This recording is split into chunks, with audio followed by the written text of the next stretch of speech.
Hello everyone, welcome to another session of Film Appreciation with Raghavendra sir. Today we're going to be talking about national cinemas and the global art film. So yeah, over to you sir. Let's have the PPT and please take it away.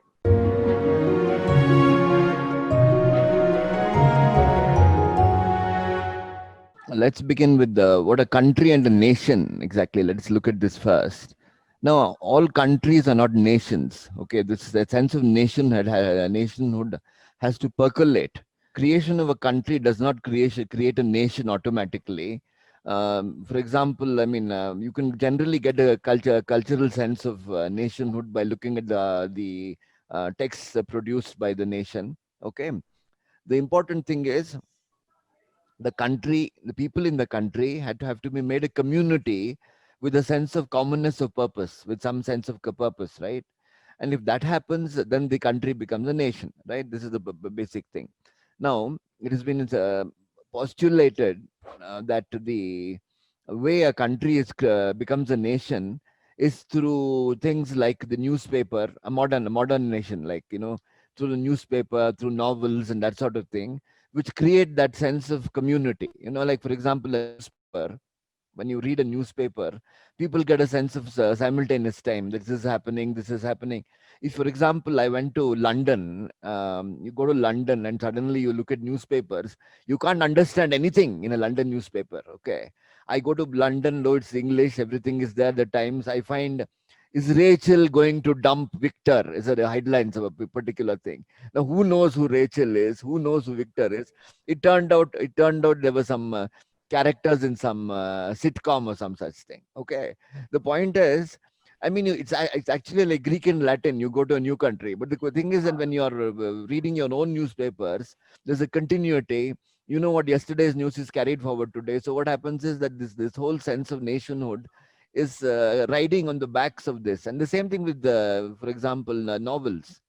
Okay, novels usually address pan national public by and large. India, I'm not so sure, because language novels will have to say. I don't know how many popular novels, how they work and all that, but generally by and large a novel and the newspaper are, shall we say, vehicles for the creation of the modern nation. That is been said that is the case. For example, stock market quotations. Let's look at stock market quotations. When you're looking at stock market quotations, you know exactly what you're reading it, right? You know what RIL means, Reliance. You know what LNT means, Larsen and Toubro. This sort of thing, So immediately those quotations are there moving along. So the sense of nationhood is percolated through all these things. Okay. Okay, now when you go to And sorry, what differentiates it from, like, say, a country? Like, a what country is is just the boundaries are created, and then see, for example, Africa. Okay, you get a sense of Africa.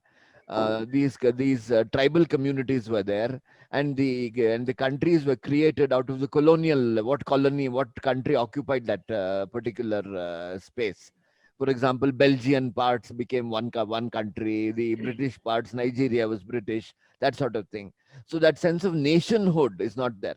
This name, for it to become a nation, there has to have this see, let's say that the creation of a country is a political act which comes when it declares independence.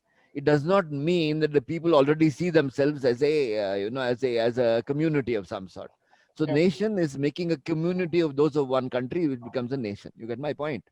Okay, now when when countries, the number of literacy levels are low.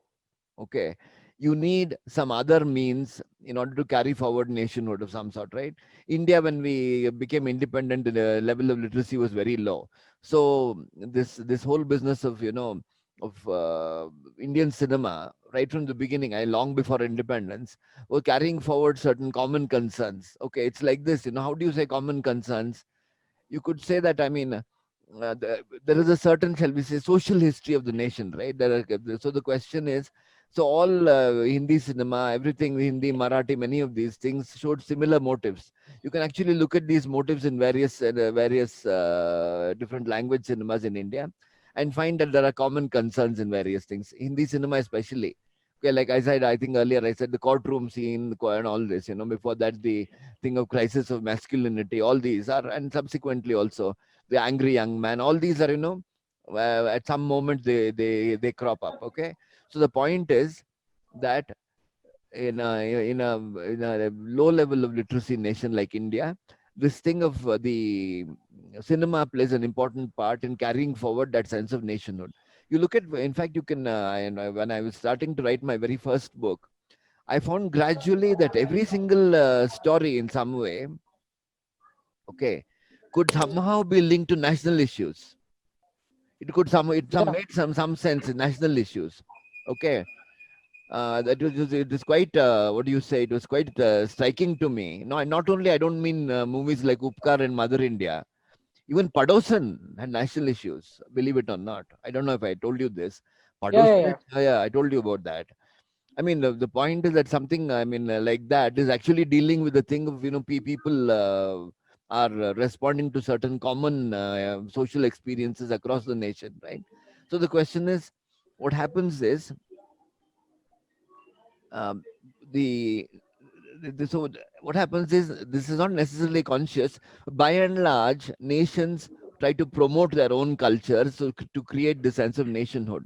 Now it seems that the various ways in which you can create a nation is, one, through education, public education, where certain values are sort of brought into the inculcated in the students.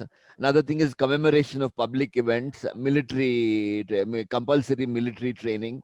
Okay, Israel, for example, would have a compulsory military training to inculcate the spirit of nationhood. India never did that. For example, if India from the beginning, for example, from 1947, if India had actually instituted some kind of compulsory military training, I think you would have got rid of a lot of divisions like caste, religion. You would have probably got rid of it. Okay, the very fact that you didn't do that, the sense of compulsory military training or some kind of training for all people, meant that the divisions got sharpened in some way. Okay, but the point is that nation states try to promote national culture as a way of building nationhood and national pride. Cinema is a component. So then, if cinema is consciously used as an instrument of nation building, you can be sure that when you examine the cinema, okay, obviously every single film will not work like that, but there's incentives for cinema to become a tool of nation building. Then you'll start examining individual movies. You will find you will find characteristics. If, for example, you look at, I mean, if you want to have a look at this, look at American cinema and Canadian cinema, right? Got you there. The neighboring countries, Canadian cinema, American cinema, and they speak the same kind of accent. They speak with the same kind of accent. You look at, for example, this guy who did Blade Runner, the second part. What's his name? The recent Blade Runner. What's his name? He made Prisoners. He's a Canadian filmmaker. Do you remember his name? I don't know. I've forgotten his name. You look at, yeah, Dennis Villeneuve, correct. Dennis Villeneuve. Okay. This you look at his films and you look at American films, you will say, yeah, Dennis Villeneuve is the name. You will find certain differences. For example, you look at Prisoners, look at some other movies. It's the same thing with Cronenberg. You look at the way Cronenberg handles the family in something like History of Violence, and you look at the way standard handling of the family is. Though he's making for an US audience, he makes films in a different way. The sense of nationhood in Canada is much smaller, much lower, much weaker than in sense of nationhood in America, that is US. Okay, so the question is, okay, the what are the elements that you find in national cinema? The elements you find in national cinema would largely be connected to the history of the nation, right? What would that be? A nation as a community will have in common a social history of the country, right? The social history of the country is what the citizens of a nation will have in common. So they will respond in some way to social history. Americans, so, and how is social history? How is the memory of social history? How is the memory of national history carried forward? Anybody has any idea in cinema? Any idea how does it happen? I've already spoken about it. Can you, I mean, some elaborate upon it? I mean, is any answer at all? Okay, I won't press this. But the point is, it is done through genres, right? Genres are basically ways of carrying forward national memory. Okay, and these genres always refer to some historical moment, right? The Western in American, the American Western is a way of carrying forward the origins of the American memories of the origin of the American state, as I said, noir as a way of carrying forward the depression experience, which is common to the citizens of a country, would be embedded in some way in the genre film, in genre cinema. Okay, which is why if you take American noir and you take French noir, basically they're supposed to be of the same genre. What happens is that French the noir is a completely different thing. It doesn't seem to come from the depression like the American thing. It seems to come by and large from the sense of citizenship. The key motive in French noir is the thing of betrayal of friendship. In American noir, it is cheating for money, murder for money is the basic thing in American noir. So the basic thing I'm talking about, and so after the war, after World War II, okay, when there was a collaboration and um, there was a resistance, a lot of these French movies, they deal with this notion of betrayal. I think you look at Jean-Pierre Melville, Jacques Becker. I would recommend something like Touche Pas aux Grisby. I think that's where you pronounce it. Touchez Pasau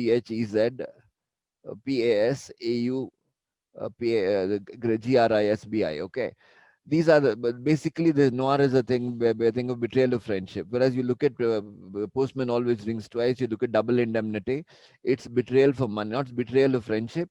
It's money. It's greed and money is the basic thing in American noir, because those what do you say? These historical experiences they are trying to preserve memories of are different. Okay, but on the surface of it, both of them are called noir, but they're actually essentially slightly different from each other. French noir and American noir, because they carry different memories. Okay, so the different mythologies have to be carried forward by noir films. Shall we go to the next one? Categories of national cinema. Okay, let's look at categories of national cinema. Hollywood is French cinema, German cinema, Japanese cinema. These are the first world cinemas.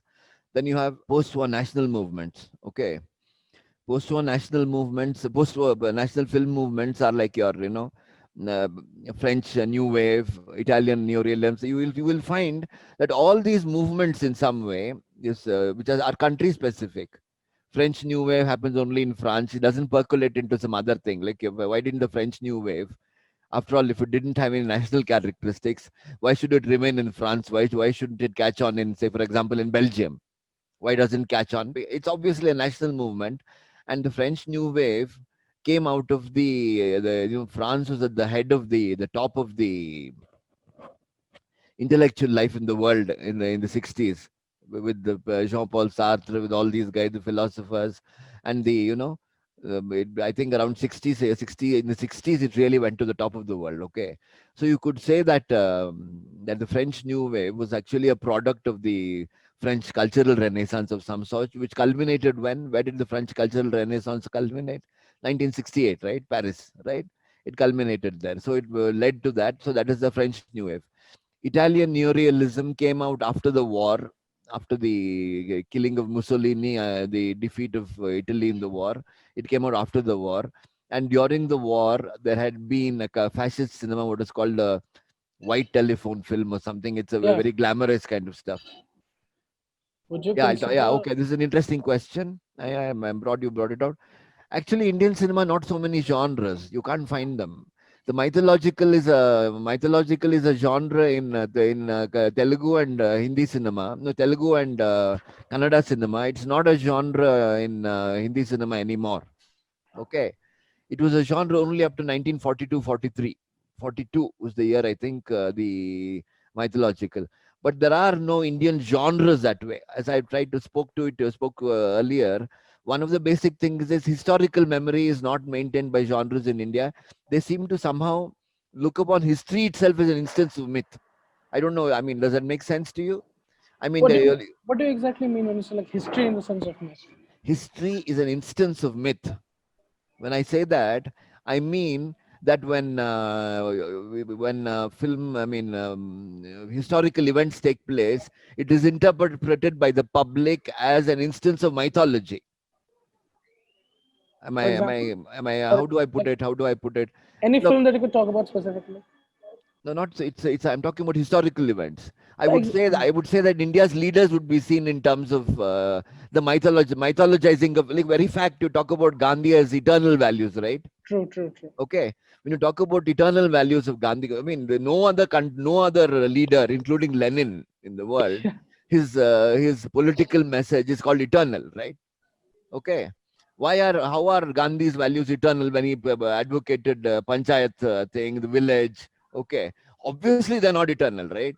The point is, when you have this entire thing of globalization, when you have thing of growth, when you have this thing of shareholder value, these are things which Gandhi could not have contended with. You say that, right? So the question is, he could not have contended with this. So there is no way that Gandhi's message can be eternal. But how often don't you hear this thing of Gandhi's message being eternal, that it's valid for all times? It's, in fact, it's permanently. There is actually a method. The same thing with your Lageraho, Munnabai, and all that. They Yeah. brought this Gandhi and said, as if, that's all the time. Nobody says Lenin's message is eternal. Lenin is thrown out. Okay, Stalin is thrown out. But this thing is happening, and this will continue to happen. Indians seem to look upon, okay, history. I mean, uh, if you look at the way this history is allegorized, okay, the mother, the nation being the mother, okay, actually a mother, with Nargis playing the role of in Mother India. You look at the way they play it, is that these are not political values which are valid only for one particular time, but it's valid for all times. You get me? But For example, what do you think is the reason why Indians respond to narratives like that? Indians don't seem to have a sense of contextual narratives, that the values are valid only within a certain context. They seem to look, there's a certain, shall we say, belief in in eternal values itself. That everything which have value must be eternal. It's not contextual. Do you think our epics kind of contribute to that? Yeah, like you would start look like, for example, they say that what is this Divar, the angry young man, is basically Karna, Yeah. right? Okay, that it's a thing, and it seems a valid theory. And I'll say this, that you have leaders today, you have political leaders today, they will actually be seen in mythological terms. Okay, True. they will actually be seen in mythological terms. So the basic thing is to mythologize history in some way. Okay, that is the basic difference between Ghatak and Raj Kapoor. Raj Kapoor will try to bring all kinds of things and make his mythologize history, whereas Ghatak tries to actually historicize mythology in some way, right? He tries to bring mythological characters, but he tries to plant them in history. That's a completely different thing, right? So the point is, where was I? Yeah. So the question is answering Jaidev's question. So the result is that mythological is not a genre. It remains. It was called a genre because of the divine elements. But there are, within mythological films, there are elements of the this domestic domestic melodrama. Okay, there will be action sequences. All these things will happen within the mythological. So the question is that no genres are pure in some sense. By and large, there's generic purity.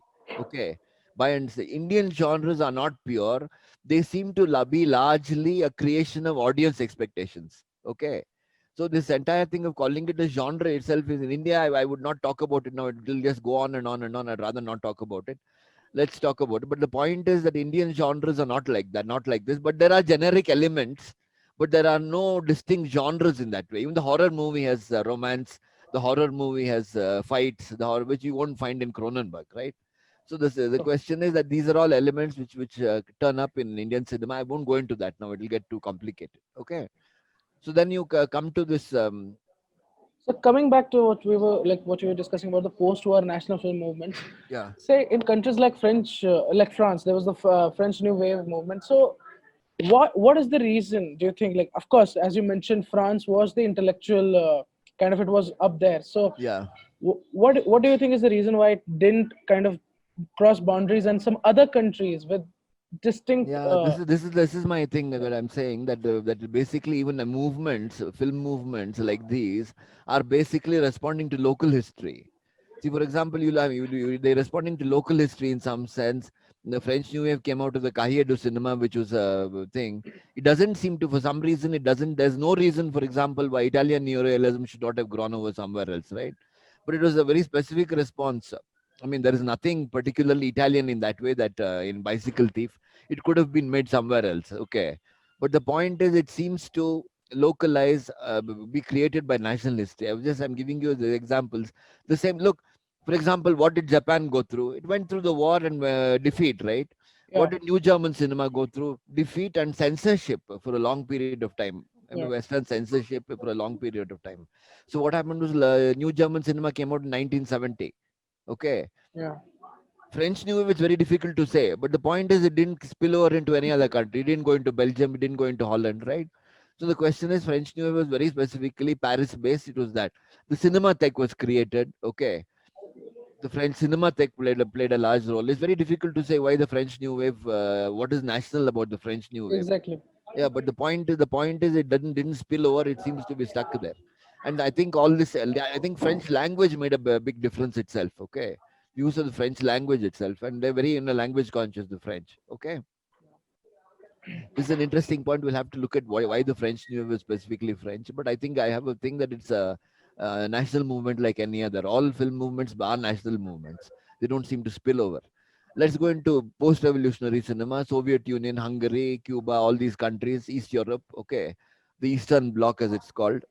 Okay, the Eastern Bloc, as it's called. They have this. A kind of cinema where they were trying, I mean, a kind of society they're trying to bring Marxism into everyday life. So you had a cinema coming out of that. You look at Poland, you had Andrzej Wajda. Okay, again, it's deeply historical. Trying to, over a period of time, they lost that confidence. They lost that sense of the nationhood. I mean, that sense of revolutionary sense they lost, and gradually they became very. By the time, especially, I don't know if you've seen Man of Marble in Poland, Hungary, especially, there are very anti-communist movies. I mean, very subtly anti. Exactly. There was a film called Love. I can't Yeah, remember yeah, the yeah. director's name. Yeah. Karoli Mak, I think. Karoli Mark. Yeah. Karoli Mak. Yeah, love. Yeah. There was this. I don't know Angi Vera. I don't know if you've heard of this Yeah. film Yeah. called Angi Vera. Okay, Angi Vera. Then Polish is Man of Marble.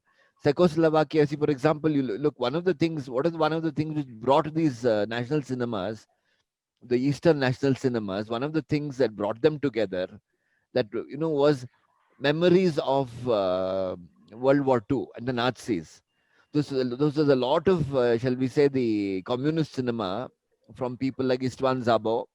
Okay, Istvan Zabo is Hungarian. Okay, is that basically they are responding to Nazism. And what is strange about this? Can you tell me? What is strange about Hungary making anti-Nazi movies after the communists came? Uh, Hungary was an ally of Germany. yeah. Yeah. It Yeah. was an ally of, unlike Poland, which was defeated. Hungary was But an then, ally of but then Germany. Hungary went on to make anti-communist films as well, right? Yeah, later, no, not so much, not so immediately. Later Yeah. on, I think Angivera by Pal Gabor, I think, but by and large, not as much as Poland. Poland, I think, Wajda, if you look at the conductor, you look at Man of Marble, Man of Iron, you look at all of that, they're far much stronger. In fact, even now they make anti-Soviet movies. In fact, it seems to be a staple of Polish cinema too, is anti-Soviet cinema, right?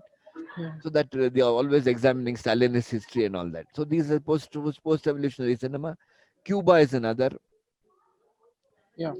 China also post-revolutionary. You can talk about yeah, Zhang Yimou as a post-revolutionary filmmaker. You can talk about them like that. Okay. Then apart from this, any questions up to here? Any want to talk about any particular film? I'm just making very general statements. You have any particular filmmaker, any particular film, any particular country cinema? Romania is another country which is now very strong in the world. It's very probably the best cinema in the world today is Romanian. And So, say filmmakers like Emir Kusturica, the kind of films that they came up making. Marta Mezaros, yeah, Marta Mezaros is an Hungarian.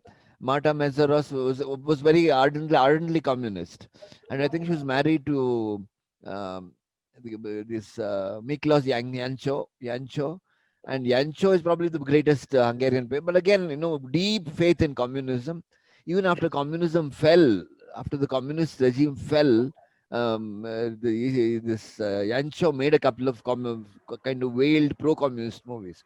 I think that the deep faith in communism, not everybody was an opportunist, but that sense of opportunism was there because obviously they would promote movies which were pro-communist and not anti-communist, right? So this anti-communism had to be subtly slipped through, like Anki Vera, Man of Marble, had to be subtly put through. Okay. Then we come to third world cinema. Now, third world cinema, various categories. One is the commercial cinema, like your Bollywood. Okay.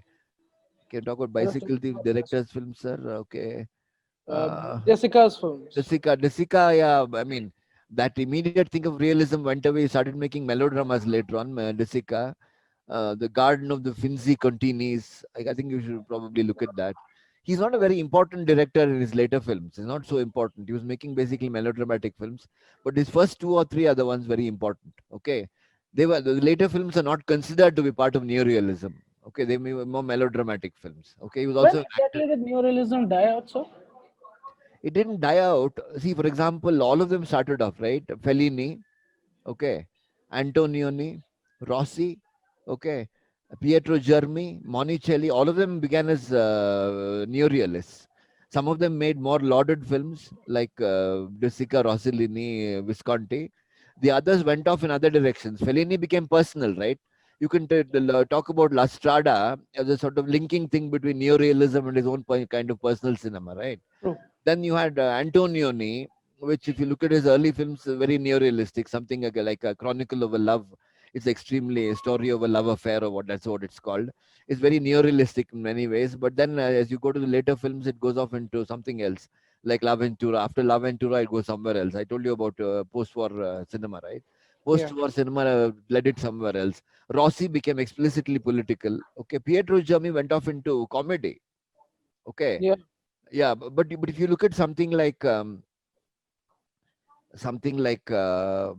Divorce Italian Style, it's a comedy, but there Yeah. are some of these motives, the political motives of political cinema, and it's a very political kind of comedy.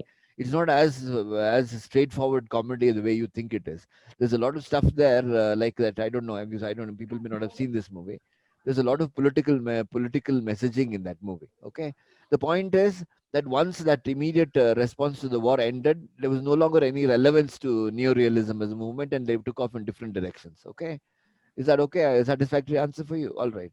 Now let's go to this third world cinema. The second is the realist cinema. Satyajit Ray would be there. Thomas Alia, Yusuf Shaheen, all of them would be. Lester Perez from Sri Lanka. That would be the realist cinema, and that would be probably the most respected cinema to have come out of the third world, right?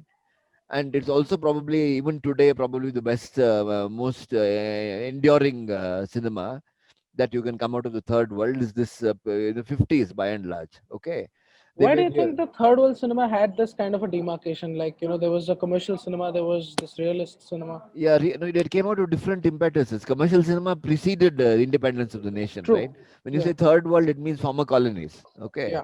so these commercial cinemas were there earlier. The point is, important thing is, once the once the talkies came in, the foreign cinemas like Hollywood and lost ground because local language and all that became very important.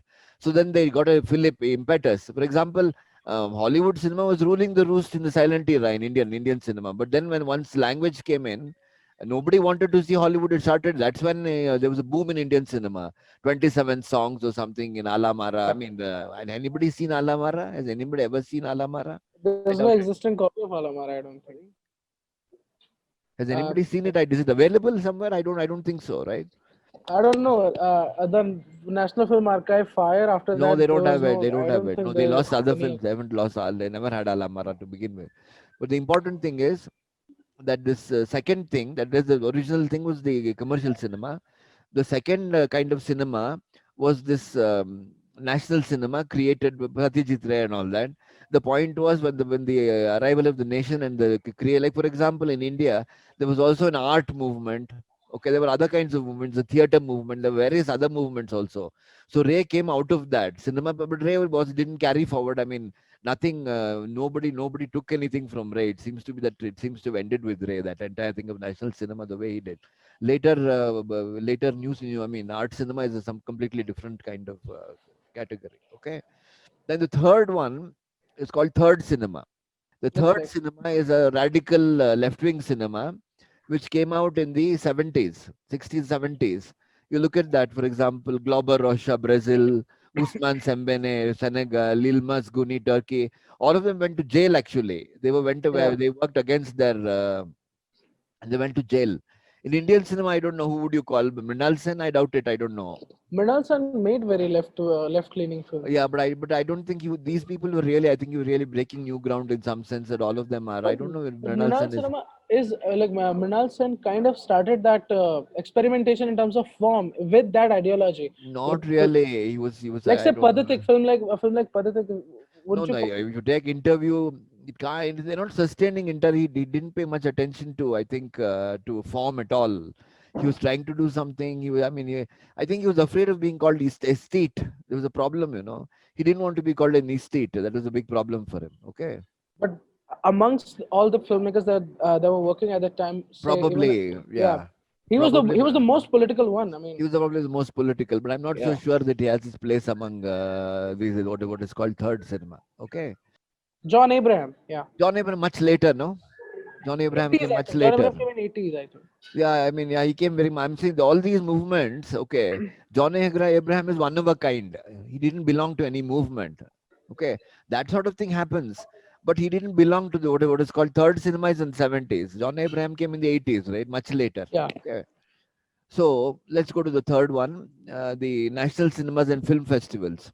Now, the earliest instance of film as art was what? The avant-gardes, right? yeah, With the people like the surrealists, like Buñuel, Buñuel. Okay, then other ones like Germain Dulac, clergyman in the seashell, all of them. Okay. Now the avant-garde was not a national movement. It had its origin in France and later moved to the New York in the 50s, along with because the resources were in America, alongside abstract expressionism with Jackson Pollock. Okay, you had this thing called this was called the avant-garde. The basic thing about the avant-garde is they're experimental. They are more an offshoot of art, okay, than an offshoot of cinema. I don't know if you understand. You get my meaning, okay? offshoot of art as in what? As in, like Man Ray made films, right? Yeah, Man Ray. Now, Man Ray was an artist, right? Photographer and that sort of thing, experimentation of that sort of kind of thing, right? No, he's not cinema. He doesn't begin with an audience, but he produces an artifact of some sort, which he shows to a limited public, which are basically artists and that sort of thing. How do you put it? I don't know. Video art. You've heard of video art? yeah. What is the Where difference between video art and cinema?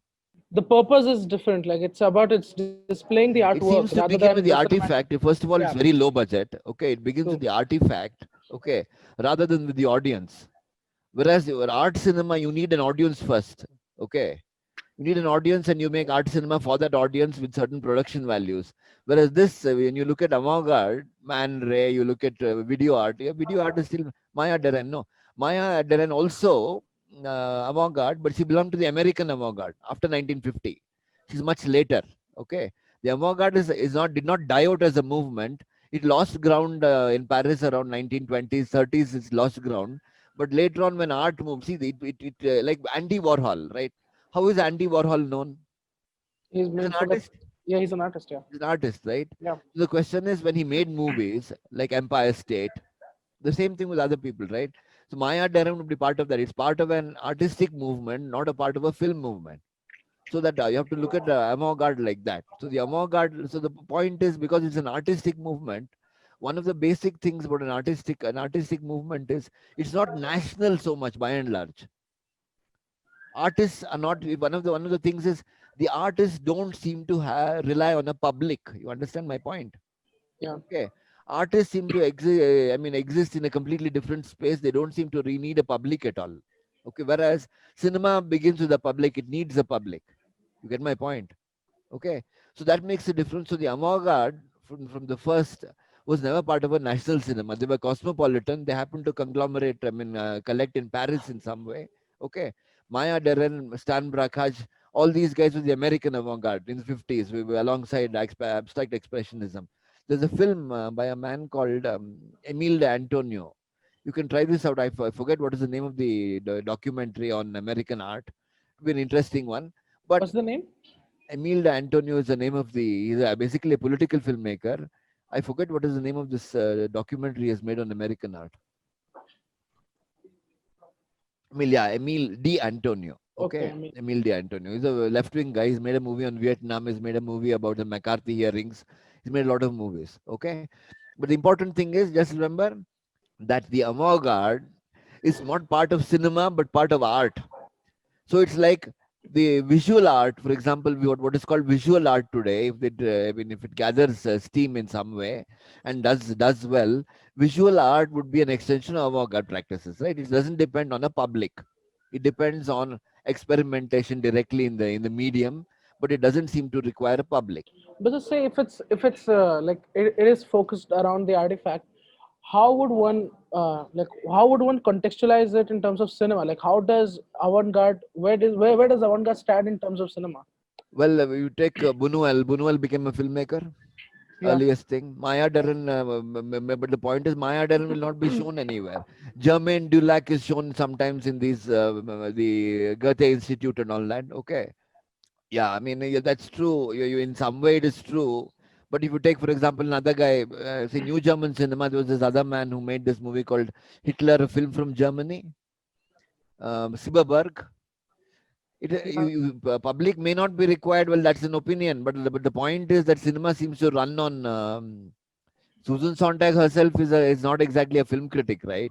Susan Sontag was a Was a intellectual, photographer. public intellectual on photography, on various Yeah. things. So when she says that you don't require a public, okay, she's talking in a different context. She's not talking in the context of cinema. She's talking in terms of the context of film. I think what's the difference between cinema and film? Probably Maya Deren, would she be called cinema? I doubt it. I think she's called film, right? What's exactly like I've heard differences between films and movies. I don't know what films and I cinema. What? don't know. I think there are different. One of the things about movies is that it requires a public. Okay. Yeah, yeah. Does Andy Warhol's Empire State or Sleep, which went on for It doesn't 21 need it hours or doesn't need a something, public. That's for sure. 8-hour film, does it have a public? It doesn't have a public. But It's not but even shown in film but festivals. even a Bellatar's 8-hour film or That has a public. That's Lab art Diaz's cinema. Yeah, films. Yeah, Bellatar is art cinema. Okay, by Bellatar is art cinema. Andy Warhol's Empire State is not art cinema. It's it's avant-garde. You avant-garde. get me? Avant-garde. Okay. So there is a difference. But the point is that at some later stage, the art cinema borrowed a little from the avant-garde, and the earliest film festival, Venice Film Festival, seemed to incorporate some of the avant-garde aspects, experimentation and that sort of thing. So Venice was the first festival in 1932, very first festival, first international film festival. Cannes they started because Italy was under Mussolini. Cannes started as a rival to Venice. Okay. Now the Yeah. question is, what they did was these festivals were part of. They started having these festivals in these areas where the aristocrats used to hang out in Europe. Very Carlo elite. Vivari. The same Yeah. thing. Cannes is actually basically a seaside resort. Yeah. Okay. Cannes has no public at all. There is no population in Cannes. Okay, there is only a festival crowd. They come. Okay, hardly anybody lives there in Cannes. Okay, so the point is that these sites where the aristocrats used to hang out in pre-war Europe became the sites in which they tried to promote national culture. As art cinema was for the elite, it was actually elitist. It was actually started off as elitist in some way, not for a general public, because they wanted to sort of um, oppose in some way, stand in opposition to, I mean, not for if only formally in opposition in relation to, notionally in relation to Hollywood, but not that they were anti-Hollywood because they invited Hollywood stars and all that, but basically as it is a kind of marketing, positioning. They put themselves in opposition to Hollywood. Okay, so the question is high culture, whereas Hollywood is low culture. This is basically a way. So you've got Carlo Vivari, which is a spa. Okay, then you have, but Paris and Rome were not the places, which is why you've got Goa in India, because they look upon Goa as there's no high, there was never any high culture in Goa, unlike Karlovy Vary and Cannes. But the point is that Goa is seen as some kind of equivalent of Karlovy Vary as a seaside resort, right? Okay. Then after that, you come to this thing of Okay, this film festival started coming out. Venice was the very first one. Then after that, Cannes. And I told you last week that this entire thing of film festivals, post-war film festivals, created this thing of what is the? It started this thing of created art cinema, right? Art cinema, yeah. It created art cinema, what we call the post-war art cinema, which is completely format in terms of format, somewhat different, open-ended. Okay, closer to reality, closer to real life in some way. Okay, it Yeah. created that because of the positioning of the art films. All right. Then after that, in 1960s and 70s, when the opposition to the Vietnam War started in a big way, you had counterculture films in America, which was part of Hollywood. But you had this thing called FESPACO. I don't know if you heard of FESPACO. Fespaco? Ouagadougou, it's Burkina Faso. It's called Burkina. It used to be called Upper Volta, African country. Then you had Tunisia, you had Carthage Film Festival. You started these festivals, which was where these third world countries started going, African cinema and all that. Okay, so then Godard at that particular time, you can take that. This is the shall we say concurrent with what is called the concurrent with what is called radical cinema or third cinema, right? Along when third cinema was thriving in the world, you had these other festivals like Ouagadougou in Burkina Faso, Carthage, and then they started this thing called 68 was a key year because 68 they dismissed Henri Langlois from the Paris Cinematheque. He was actually the godfather of very many ways of the French New Wave. Then all of them closed on the Cannes Festival in 1968. Okay, and Cannes was boycotted, and Godard was one of the left wing people. He had joined the left wing then. Godard and all these people, and then they went off to this new festival, which was called Pesaro in Italy. That was the high point of left wing activism in the film realm. Okay, Pesaro. So then you had Pesaro was a highly politicized format.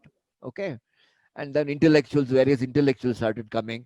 That was probably the high point of Umberto Eco, Roland Barthes, all the you can talk about the whole French, the European intelligentsia, intellectual public were in that Pesaro festival. So you can And see that is the sorry. during that time, even Godard was like in his like peak political cinema. He was Yeah, creating. it was. Yeah, he started. I think British sounds. He made a lot of movies here and elsewhere. A lot of movies he made. Okay, Yeah, which he was highly political. That you can't even get these movies anywhere now. I think. yeah, So that was Goddard's phase. I think after that he went out of that. I think Weekend was the last highly, two or three things I know about her. They were the last pre-political, also political, but not quite the agitprop kind of thing he yeah, went into later on, like British Sounds. Okay, go to the next one. Then yeah. we Take come it. to the film festival phenomenon today, the creation of the global art film. Now in the 80s, what we are talking about is largely in the 70s. The film festival phenomenon became institutionalized. There are now 1,200 to 1,900 film festivals in the world. Yeah, Okay. Now, what this meant was that became, see, earlier, what was the thing? When I take national cinema, what we talk about national cinema is all these cinemas we are talking about now first served local purposes, right? yeah, Okay. They served local purposes, were exhibited to a local public, not necessarily a large public. See, the kind of public you have for Hollywood is not the same kind of public you had for the art cinema, art house cinema, whatever. It's not the same kind of public. Let's look at avant-garde has almost no public, right? It's almost like art gallery. It's yeah, screened almost at the art gallery level, right? Artisanal art gallery level. Then you've got art cinema, which is screened in small theaters, mini theaters, and that sort of thing. Okay, for small audiences, maybe 100 to 200 kind of thing. That is art cinema, right? Then you've got the popular cinema, Hollywood, which screens large thing, goes all over the place. Okay, now local art cinema in the 70s was a local phenomenon meant for local public consumed, but it had international as well. But the point is, it was exhibited to local public. But what has happened with the local public first, and then Pather Panchali would have been shown in India first before it went yeah, abroad, right? yeah, But the point is, what happened with the festival circuit coming in as a dominating thing is that there is now a professional film watcher, film viewer in the class of these delegates, these what are they called, these journalists, publicists, and that sort of thing, Curators. who move from festival to festival to festival to festival to festival.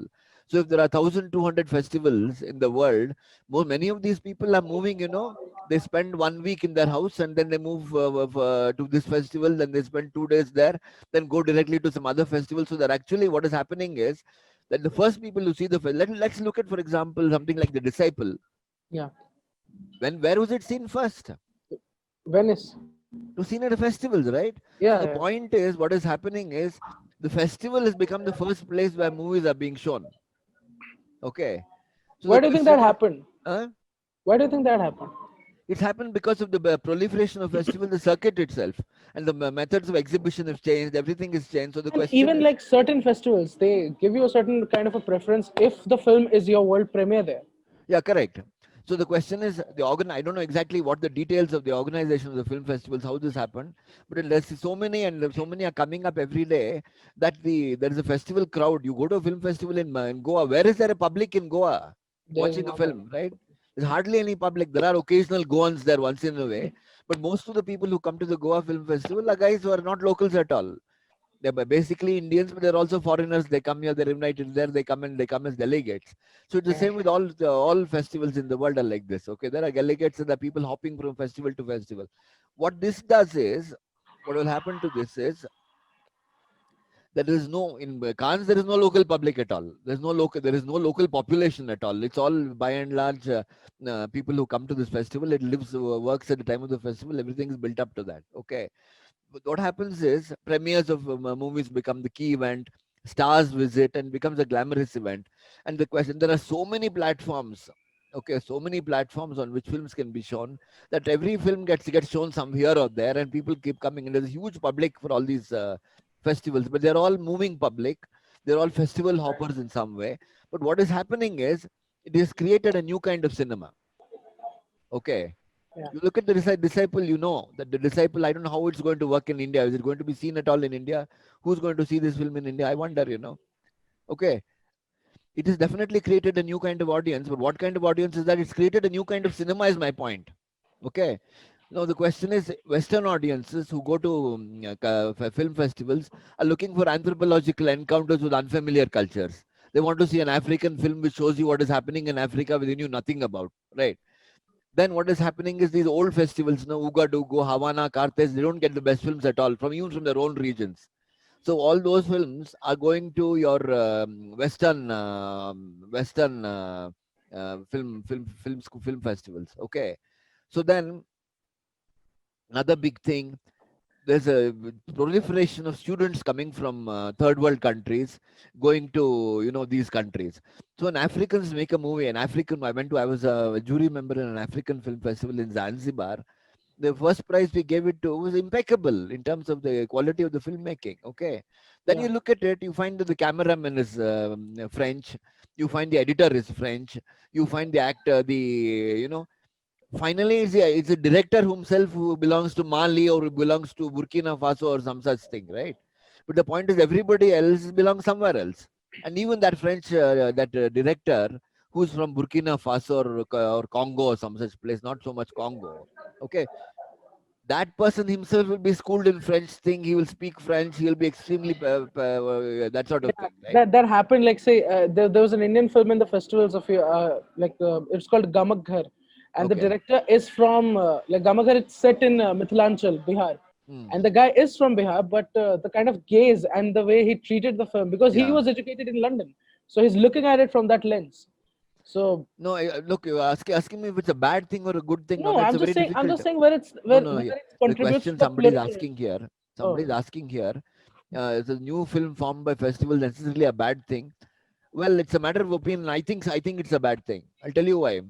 Okay, that basically, I think basically all artistic effort has to first address your local public. In some way, I don't mean a large public, I don't mean a commercially viable public. I mean, for the cost of the movie, there should be people, at least in film societies, who are prepared to see it. Film society crowd is good enough.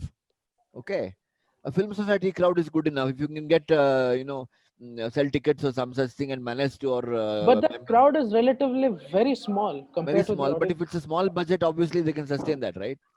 Now the point I'm trying to make is, okay, um, it is creating a kind of cinema which is no longer what you call national cinema. It no longer goes under the thing of national cinema. It doesn't seem to have these characteristics which we used to appreciate in national cinema. That's on particular point. Okay. So the question is, film festivals are dictating covertly, indirectly, how a country should be represented to the rest of the world. Okay. Okay. So now, for example, you take something like you take something like you take something like Parasite. Yeah. Okay, you take why did that bad ending of Parasite? Why did it come from? Why did the optimism of Parasite come from? Okay, it came from a certain sense that a democratic country, capitalist country, which is run, cannot be shown that people should not be shown as hopeless, that their condition should not be shown as hopeless. Similarly, look, let's look at some of the But the ending, it was optimistic in a very ironical way. I mean, that I'm not director. so sure. I'm not so sure it's ironical I mean, because he he seemed to have said knows. some. Sorry. You were saying, yeah. He seemed to be the film is ironic. I don't think that people would have seen it as that. He said somewhere that to own that house, okay, he would have to work himself to the bone for several generations or some such thing. He made that remark.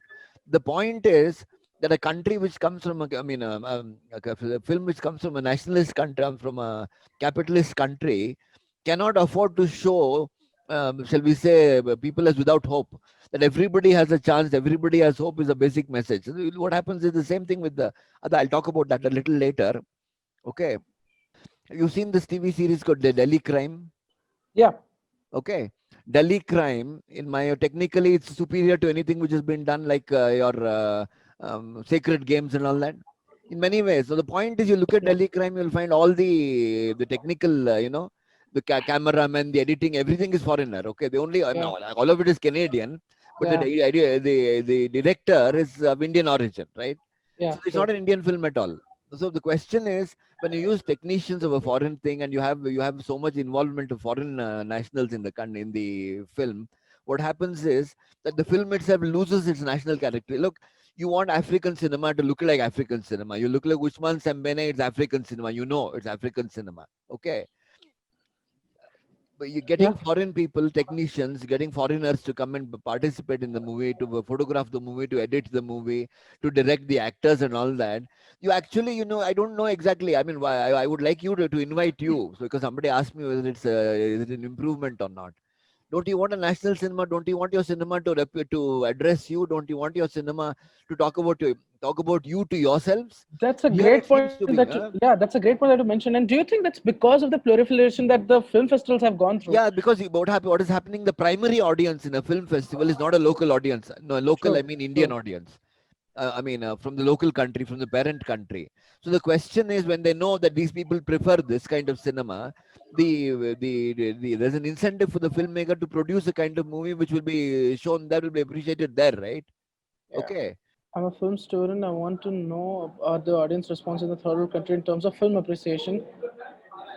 I mean, audience response in terms of film appreciation. Now, what is happening? You know what there is this term called native informant. I don't know if you know this.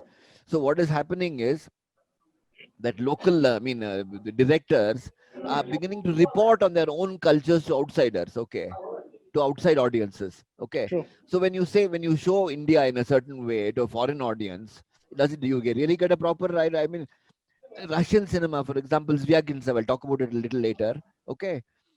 They are poor, films from the West are poor in local references.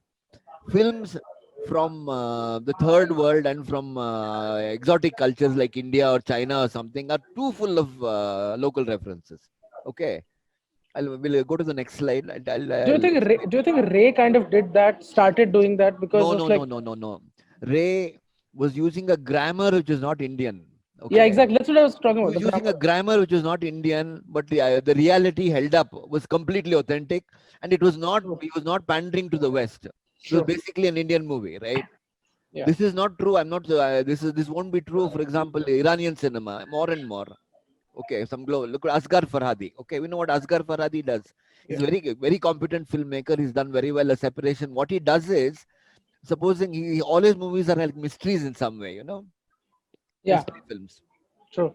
What he does is to create some kind of crisis thing around a local practice, which outsiders are not familiar with. Okay, see for example, the treatment of women by Iranian men would be something outsiders would not be. He'll create a mystery around that. Something happens because of that. About Ellie. Okay, that mystery is created. It's like this. I'll tell you how to put this. Supposing you find a situation, a man is about to die on a street in India. Okay, this is a mystery. Then you find that he's allowed to die, nobody comes to his rescue. Okay, then this person investigates what is the reason. It's slowly revealed that he was an untouchable. Yeah. Okay, and therefore nobody wanted to touch him, therefore he died on the street. Now that he was a Dalit. Okay, you want to make that point. If you Yeah. Yeah. make that point, okay, everybody knows the condition of Dalits in India. Indians would know. It can't be placed as a mystery. But Okay, this is being used as a narrative trope in terms of in mainstream as well. Like filmmakers like Prakash Jha, and now a film like say they Article do 15 this. is doing the same Yeah, thing. they do this. Now the point is what he's doing here. People like Farhadi, he's basically what is called a native informant. Yeah. He is reporting on his own culture to outside. Now I don't know how popular he is Iran. in Iran. I'm not so sure. But the point is there's two categories of cinema in India. In Iran, one category entirely for local consumption, and there's a category entirely for outside consumption. I saw this movie. I do, but who's the guy who's in jail? Uh, Uh, Maj, sorry, the guy who Jafar Panahi. Jafar Panahi, a film Yeah. which he has made, which was completed by somebody else. There's a house in his house. Okay, Yeah, he he shoots from shows there. pictures of his movies. All of them have got Cannes, they've got Venice, they've got this and them. Basically, what is he showing? He's exhibiting movies which have been first shown in other countries, in other film festivals, nothing to do with his own country. Okay. Now that was sort of slightly disturbing that you find that this man who's in his own country, there's actually a basic division between who the films are about and who the films are being shown to. Okay, now that is a very important dichotomy which is there in the which is there in the global art film, which is not there in the national cinema, right? True. You can be sure that whatever Godard and Truffaut and all these people made movies. Okay, Kiarostami also, I think, in many ways, but not so much. Kiarostami and Majid, not Majid, the guy, I think, what was the previous man who made Jafar Cyclist, Panahi. the cyclist who made. They were part of the Cyclist. origin. They were actually look. They've got an elite audience in Iran. Okay, Yeah. elite audience in Iran were making films for them is a different thing. I don't find these tendencies. Makmal Buff. Yeah. I Makmal. don't find these tendencies in Makmal Buff and in Kiarostami so much. The other issues, but these are not the issues in those two. But this man, Asghar Farhadi, is doing this, and I find film after film after film is doing this kind of stuff, right? Asghar Farhadi, this is the thing. Then you got Andrei Zvyagintsev. Now you just look at Andrei Zvyagintsev. Film after film after film, he's doing this Russian politicians as drunkards, Yeah. loveless. What does that mean, loveless? There is no love in Russia. You tell me, what does that mean, loveless? Okay, he's a craftsman of the highest order, Yeah. Zvyagintsev. Okay, heart a craftsman. But basically, he's making the only movie of his which I thought was actually dealing with Russian issues was that one in the middle about a woman's name. What was it called? I The haven't seen second him. one. So yeah, I forget the name of the film. But Zvyagintsev, Elena, right? Yeah, correct. Elena is probably the only one. Even there, he keeps putting in these things, so that how Khans would look at this man. So the question is, these local details in Russia. We're not talking in terms of local criticism of local issues. We're not talking about that. If you want to find out how local issues and local things are dealt with by Russian filmmaker, look at Balabanov. I would look at Cargo 200 by Balabanov. Okay, there is detail there. There is this thing there. There's a lot of criticism. It's savage attack on Russia, but it's not an outside attack on Russia. There's far more information there in Balabanov's Cargo 200, which is actually some relatively low budget, compared to something like Zvyagintsev, I would say Leviathan. Look at Leviathan of Zvyagintsev. Okay, so Zvyagintsev does this, and immediately he gets a large following, and there's definitely a tendency to portray Russia. And there's another man who did this thing called the Major. who did this. He's also doing the same thing. The Major. I wonder who made that film. The Major. There's one more. The Soviet film, Major? No, The Major. It's a fairly new film. Again, I forgotten this guy. I forgotten his name. He's also somewhat, but I think Zvyagintsev is the example, typical example of he's technically very accomplished, but the basic thing is he's not giving you information about Russia except to say that politicians are drunkards and corrupt, and they're prepared to take over the property of innocent people and that sort of thing. It's very basic information about Russia, but very nasty stuff. Attack on Russia. You can see that generally, this he's doing this. In fact, when I went to Russia, somebody says, I don't want to, I don't want to see the cinema of somebody who wants to spit on his own country or piss on his own country or something like that. He said. I So could see they're that, talking about Zagin. Zvyagintsev. Oh, Okay, that was about Loveless. It was specifically about Loveless. Then you got to look at this. These are both Farhadi and Zvyagintsev are actually reporting on the local cultures and giving you a lot of information about local cultures. Okay, but you yeah. go to Michael Haneke, who's Austrian, making a movie in France. Okay, you get no information at all. Have you seen Amor? Yeah, I've seen Amar. You've seen Amor. I want to ask you, if husband and wife have been married for 20 or 30 years, wouldn't there be issues between them? Of course. Wouldn't there be a memory of a past? Wouldn't there? How can you have a movie? How can you have a story in which husband and wife are living together and the only issue between them is shared decrepitude? How is it possible, right? There's almost no information in Amor, almost no information, local information about what kind of society it comes from, what are the basic things of the society. It's as if none of that matters. Okay. Yeah. And that was the point of the film in a way as well. Yeah, the point is this. I mean, it does matter. There cannot be a society in which people who lived together for 40 years will now not have elements of the past intruding upon the present life, right? Some issue of the past would come in. You look, for example, at Bergman. For example, you look Yeah. at Bergman.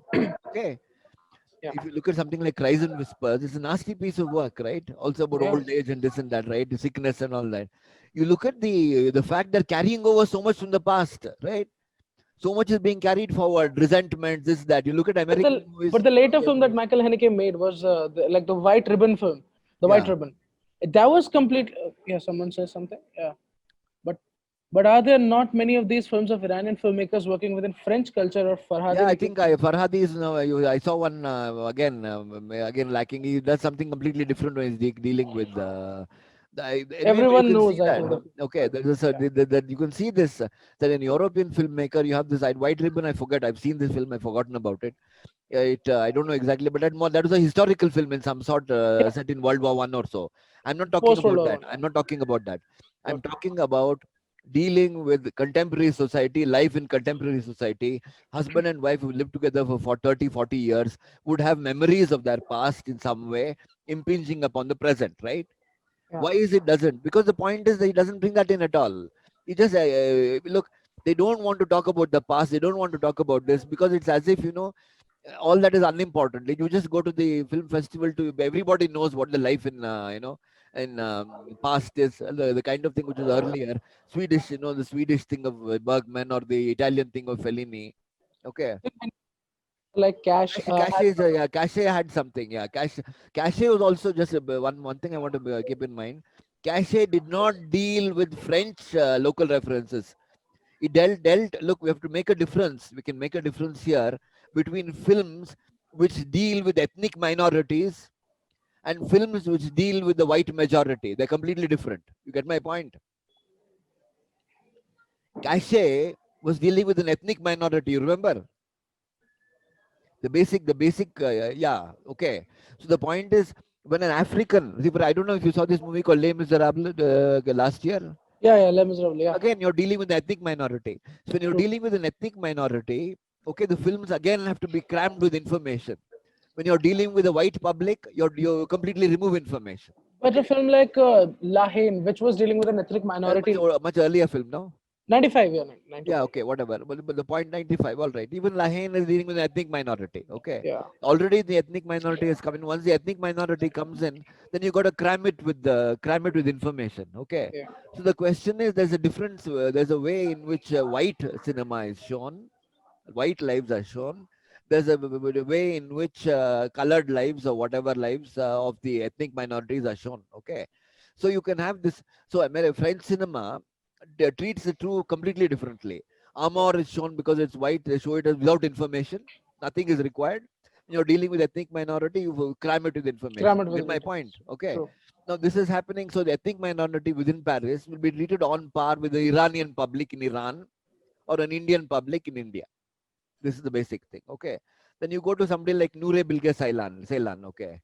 Noure Bilge Ceylan, I don't know, Italian, no, the Turkish filmmaker, Winter Turkish. Sleep, for example. Yeah.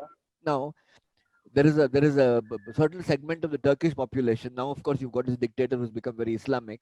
There's a large thing of the elite Turkish population which sees itself as European in many ways, right? Turkey, until about Yeah. 5 years ago, 10 years ago, we were trying to get into the European Union, right? So Ceylan and the guy would Orhan Pamuk would belong to that anglicized, not westernized European, Eurocentric public, right? My point is that when Ceylan makes movies, he fills it full with Dostoevsky, Chekhov. The movie he uses in Winter Sleep, by the way, the music that Ceylan uses in Winter Sleep is the same from Robert Bresson's Ahazad Balthazar, and it's not Classical only music, basically. yeah, it's this guy, I think, classical western. Oh yeah. Brahms, I think. I'm not sure if it's Brahms or something else. Okay, but it's obviously it's classical Western music, piano music, right? He uses that music, and he introduces a Chekhov story, introduces motives from Dostoevsky. He tries to have conversation the way Romer has. So actually, what happens is you can actually see Ceylan and his later film I like very much, which is the last one, the wild pear tree. Okay, Yeah. there's a lot of local stuff that it could work both ways. There's a lot of local information in that, as well as the earlier one, which is called, I think, some Anatolia. Once Yeah. Once upon a time in yeah, Anatolia. they're different, but I would say Winter Sleep, which won the top prize at Cannes, has this thing of upholding, or rather putting forward a local, exhibiting the local to an international public. You have that, and he's trying to generally position himself. So this is the thing I found in Winter Sleep. So generally, this is the way I was trying to. Many questions up to here. I think I finished. Any questions up to here? This is basically the thing of this business of the global art film. Global arts. It seems to have moved away. So Indians want to make a movie which is going to be accepted in the West. You'll have to come up with something, okay, exotic in some way. You can't talk about life in India as a given. It'll Yeah. have to be held up in some way.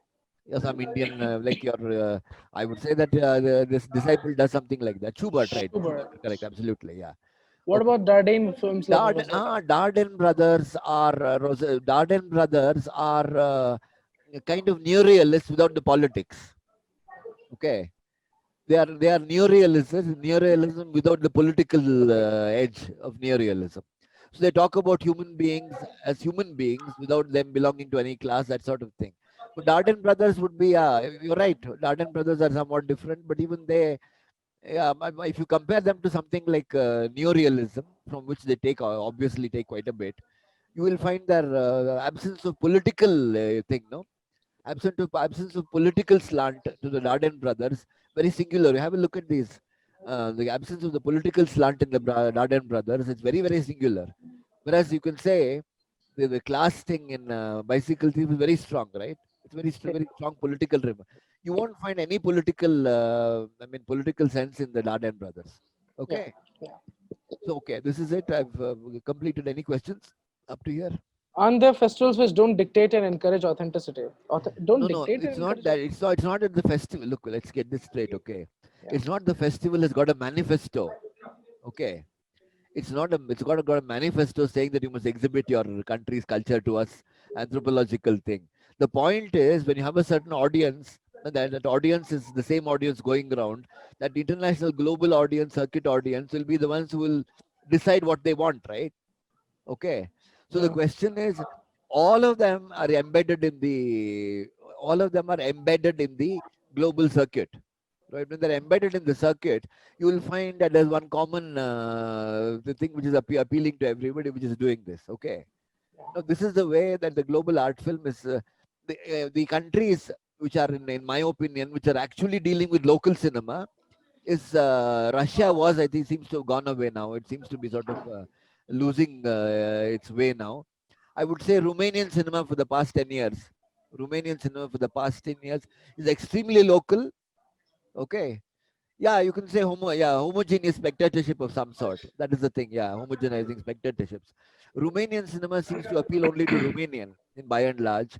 But the point is, when it's very local, when you make a very local cinema, look, who are who are the public who used to appreciate the earlier art cinema? It used to be an elite public, right? Yeah. Intellectuals and that sort, elite public, right?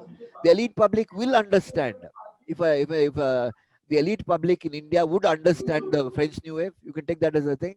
They would Yeah. understand Truffaut, they would understand Romer, they would be They do. enough Yeah. for Yeah. public, right? Yeah. Okay. The elite will understand what is happening in other country from that country's cinema, from that country's local cinema. Okay. But the kind of festival hopping audiences today are not well versed in literature. They're not well versed in literature. They don't know literature. They don't know film history. It's very, I was sort of ran into some people. They don't know film history. They only judge in terms of latest trends. Okay. True. They see cinema in terms of latest trends in cinema. They don't see in terms of film history. So if you go highly educated in history of cinema and you attend these film festivals, you will find that you are actually at a loss because these people don't know. They will discuss last year's movies, they will discuss this year's movies, they will discuss 2 years old movies. They will not discuss French New Wave, forget. Okay. You want to talk about Cuban cinema, Russian cinema, nobody knows. Okay. They actually come, the kind of public you have now, who were making the best war movies in the world. The Russians were making the best war movies in the world. But you go around to a film festival, they don't know. Okay. They think that Dunkirk is the greatest war movie ever made or some such thing, right? Because it's 1 year old or so. Okay. So the point is this: what happens is that you are basically well versed in what are the latest trends in cinema. You're not aware of film history, or not aware of what has been done in cinema. You're not aware of what has been done in art. You're not aware of what has been done in literature. So you've got this festival hopping audience, which is which is basically not entirely literate in film culture, right? So but the point is, they have a good sense of what is the trend. Look at Variety, look at magazines like Variety, the kind of stuff which goes on there is basically that kind of audience. So the point is that creates a completely new kind of cinema. If you watch Satyajit Ray and you go to a film festival, they won't know Satyajit Ray. They won't know Satyajit Ray. Okay, so this is a basic issue dealing with this global art film. It's a completely new category, and we really don't know how to deal with it. How an Indian filmmaker is going to position his film in relation to his global art film. Okay. Any other questions? I finished my whatever I have to say. Thank you very much. Okay. Thank you. Thank you. Thank Happy you, Lalit. birthday. Okay. Yeah. Okay. Thank you, sir. Thank you Thanks a so lot. much.